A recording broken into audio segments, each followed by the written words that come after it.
Hello दोस्तों, मैं धनंजय गुप्ता आपका स्वागत करता हूं आज एक नई वीडियो में। आज के इस वीडियो में क्लास 12 केमिस्ट्री के विलयन चैप्टर से हम एक न्यूमेरिकल क्वेश्चन को डिस्कस करेंगे। आज के इस वीडियो में हम बात करेंगे आपकी एनसीईआरटी बुक के पाठ निहित प्रश्न 1.4 को लेकर। तो चलिए सबसे पहले क्वेश्चन रीड करते हैं और देखते हैं कि क्या दिया गया है और क्या निकालने के लिए कहा गया है। तो क्वेश्चन में बोला गया है कि यूरिया, जिसका आणविक सूत्र NH2CO NH2 है, के 0.25 मोलर 2.5 kg जलीय विलयन को बनाने के लिए आवश्यक यूरिया के द्रव्यमान की गणना कीजिए। ये क्वेश्चन मैंने आपकी एनसीईआरटी हिंदी वाली बुक से लिया है, लेकिन इस क्वेश्चन में एक छोटा सा मिसप्रिंट है, इसलिए यहाँ पर मैंने इंग्लिश वाले बुक से भी क्वेश्चन को लिया है।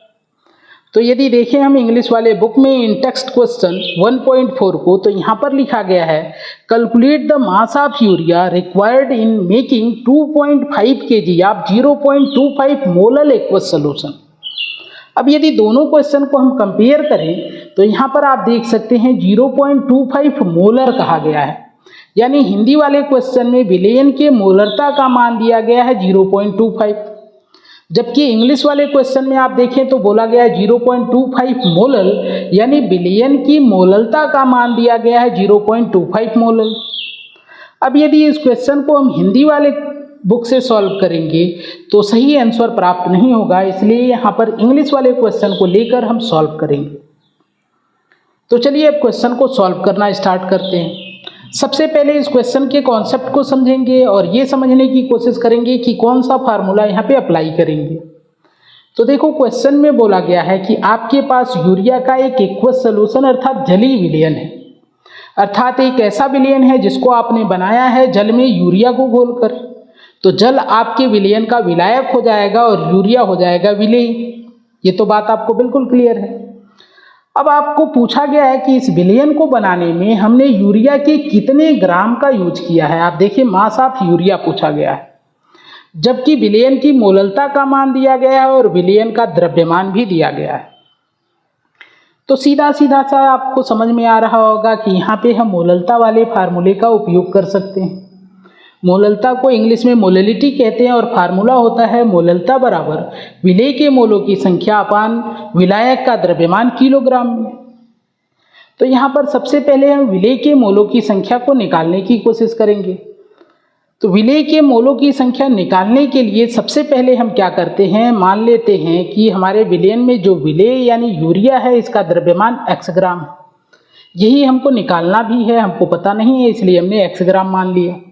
अब ऐसा क्यों हम मान रहे हैं, क्योंकि हम विलयन की विलेय के मोलों की संख्या निकालने की कोशिश कर रहे हैं और मोलों की संख्या का फार्मूला हो जाएगा विलेय के मोलों की संख्या बराबर विलेय का द्रव्यमान अपान विलेय का मोलर द्रव्यमान। तो द्रव्यमान रखने के लिए हमने मान लिया है x ग्राम।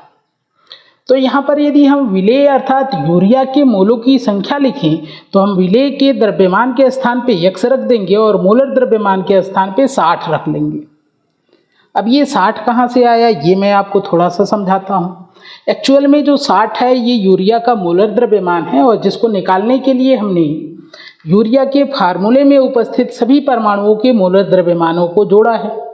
जैसे यहाँ पर फार्मूला दिया गया है NH2CO NH2, इसमें 2 नाइट्रोजन के परमाणु हैं। एक नाइट्रोजन परमाणु का द्रव्यमान होता है 14, तो 14 गुणे 2 कर दिए हैं ताकि दोनों नाइट्रोजन परमाणु का मोलर द्रव्यमान आ जाए। हाइड्रोजन परमाणुओं की संख्या 4 है, 2 यहाँ पर 2 यहाँ पर, तो 1 गुणे 4 कर लिए हैं, क्योंकि एक हाइड्रोजन का मोलर द्रव्यमान 1 ग्राम होता है।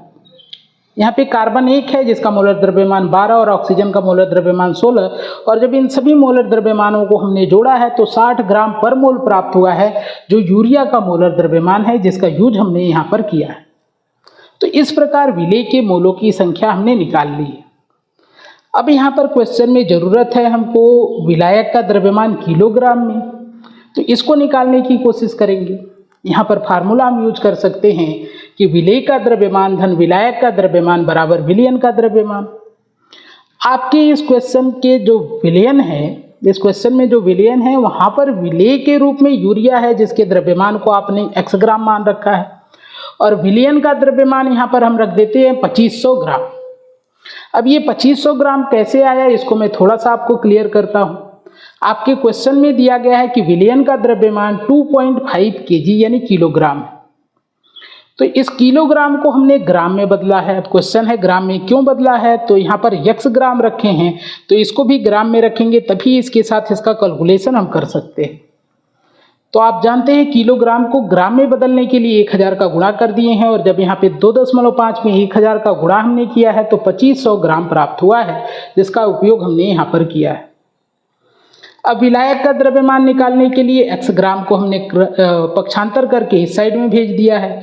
तो विलायक का द्रव्यमान बराबर हो जाएगा 2500 माइनस x। और यहाँ पे जो विलायक का द्रव्यमान आपको मिल रहा है ये ग्राम में मिल रहा है, क्योंकि यहाँ पे 2500 भी ग्राम में है और x भी ग्राम में है। तो यहाँ पर जो W सॉल्वेंट यानी विलायक का द्रव्यमान मिल रहा है आपको 2500 माइनस x, ये ग्राम में मिल रहा है। जबकि मोललता वाले फार्मूले में आपको विलायक का द्रव्यमान किलोग्राम में रखना है। तो इसको किलोग्राम में बदलने के लिए हमने इसमें 1000 का भाग दे दिया। तो इस प्रकार 2500 माइनस x बटे 1000, अब ये किलोग्राम में हो गया। तो अब हमने निकाल लिया है विलेय के मोलों की संख्या और साथ में विलायक का द्रव्यमान भी निकाल लिया है किलोग्राम में। तो मोललता वाले फार्मूले में इन दोनों मानों को रखते हैं। तो n सॉल्यूट यानी विलेय के मोलों की संख्या के स्थान पे x/60 और विलायक का द्रव्यमान किलोग्राम में हमने रख दिया 2500 माइनस x बटे 1000। अब इसको यदि हम सॉल्व करेंगे तो 1000 x के साथ गुणा हो जाएगा, ये 2500 माइनस x जाके गुणा हो जाएगा 60 के साथ। इस प्रकार हमको ये समीकरण प्राप्त हो गया। अब यहाँ पे क्रॉस मल्टीप्लाई यदि हम कर दें तो ये 60 गुणे 2500 माइनस x है, इसका गुणा हो जाएगा 0.25 में। तो यहाँ से हमको ये समीकरण प्राप्त हो जाएगा। अब यहाँ पे 0.25 और 60 का आपस में हमने गुणा कर दिया है तो मिल गया हमको 15 और यहाँ x और 1000 का गुणा करके हमने लिख दिया 1000x। अब फिर 15 का गुणा इस ब्रैकेट के अंदर कर देंगे तो 2500 में गुणा किया हमने तो हमको मिल गया 37500 और यहाँ पर x में गुणा किया तो 15x और माइनस साइन पहले से ही था। अब x वाले पद को हम पक्षांतर करके इधर भेज देते हैं तो हमको मिल जाएगा 37500 बराबर 1000 इंटू x और प्लस इधर देखो माइनस 15x था, इधर आके 15x प्लस में हो गया प्लस 15x। अब इन दोनों को x वाले पदों को हमने जोड़ दिया तो 1015x प्राप्त हो गया। x का मान निकालने के लिए हम यहाँ पे क्रॉस मल्टीप्लाई कर देंगे तो 1015 यहाँ पे नीचे आ जाएगा और जब इसको हम भाग करेंगे तो यहाँ से x का मान हमको प्राप्त होगा 36.946 ग्राम और यही आपके क्वेश्चन का आंसर हो जाएगा, क्योंकि आपने यूरिया के द्रव्यमान को ही x ग्राम मान रखा था और x का मान यदि आप निकाल लिए हैं 36.946 यानी यूरिया का द्रव्यमान जो हो जाएगा ये 36.946 ग्राम होगा। उम्मीद है कि ये पूरा क्वेश्चन आपको समझ में आया है, वीडियो आपको पसंद आई होगी। यदि वीडियो आपको पसंद आई हो तो वीडियो को लाइक करें, अपने दोस्तों के साथ शेयर करें, इस चैनल को सब्सक्राइब करें, बेल आइकन प्रेस कर लें और वीडियो से संबंधित अपने विचार को कमेंट बॉक्स में लिखें। मिलते हैं आपसे फिर से एक नई वीडियो में नए क्वेश्चन के साथ।